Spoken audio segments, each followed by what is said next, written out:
golfers, welcome to this week's newsletter. I saw some sunshine the other day. The weather is definitely changing. You heard it here first. So yeah, it's time to, if you haven't already started trying to hit some balls in practice. Golf season is rapidly appearing around the corner. Like all of us, we haven't hit or played any golf at all. We're getting on for the middle of March and we're finding that the ground is still very sodden if we're lucky enough to get out on a golf course at all. And the tendency when we get a pitch shot, pitching wedge in the hand, of let's say anything from 30 to 70 yards, so very much a half swing, we're very much concerned about the squidgy, tight lie. It's probably holding water as well if you stand on it.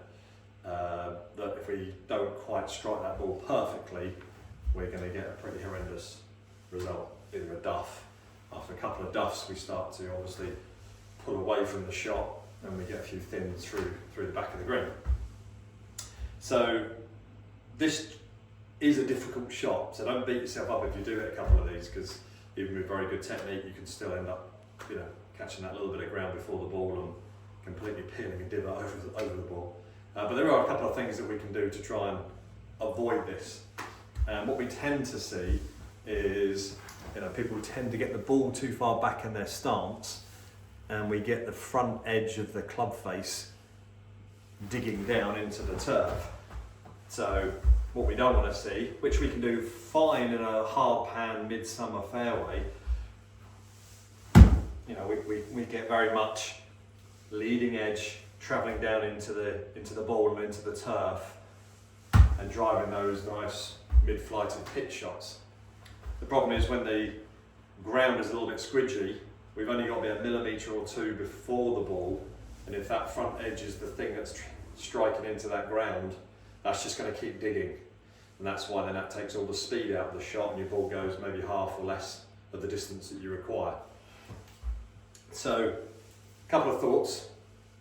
One, ball position, and two, mechanically, we want to have practice swings trying to feel, I know it's difficult, but we're trying to feel that the back of the club, the underneath of the sole, that even the back part of that is the part that is catching the ground. Now you're worrying, hang a minute, that's everything I've been told not to do in pitching. Well, if you look there, as my club meets that part, the back of the sole, the front edge of the club is only a couple of millimetres off the ground. So what happens is, if we do catch the ground before the strike, the sole helps glide through the turf, the top edge, bounce through the top edge of the turf into the back of the ball rather than digging. Yes, it will probably feel not quite perfect, but you'll find because of the skidding through the impact, the ball and the club head will still carry the same speed and give you the same result. Even though the strike might feel a little bit ground first, there's nothing taken away from your speed. The other thing we can do, again, like we said at the start, people tend to get the ball back and really try and hit down on it, which is fine off a mat like this or a hard pan surface. Even if you're a couple of mil out, you'll still get a result and a reasonably good strike. So what we're going to try and do, as we said, is move that ball forward in the stance, actually just forward of centre. So if anything, we're close to swinging upwards, so this might take a bit of practice, you might thin a few at first, but have practice swings like I said, and you're just trying to, you feel the back of the club as you come through impact is striking the ground, not the front edge. And you can see the thing that's happening here as I try and find that is my club is not leaning so much. It's staying pretty vertical as I go through impact.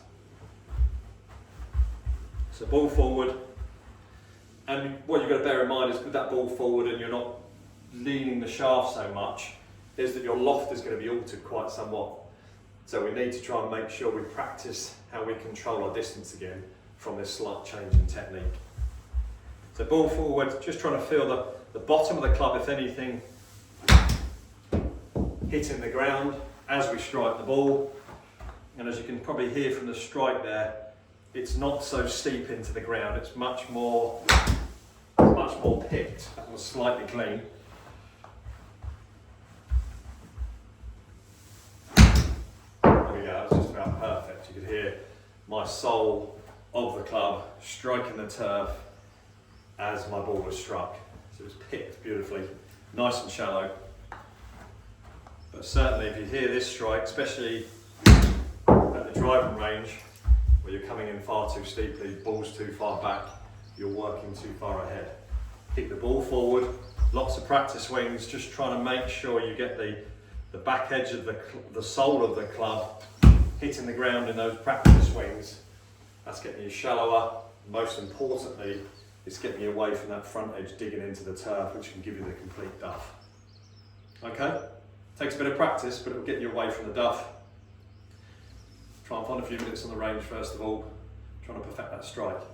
And you'll see when you catch it, you can tell you've caught a bit of ground before, it'll make very little difference to the result of the shot. That's the main aim, consistency. Okay, hopefully see you all soon. Weather's getting better, pro shop's filling up. If you need any golf stuff, you know where to come. Have a good time.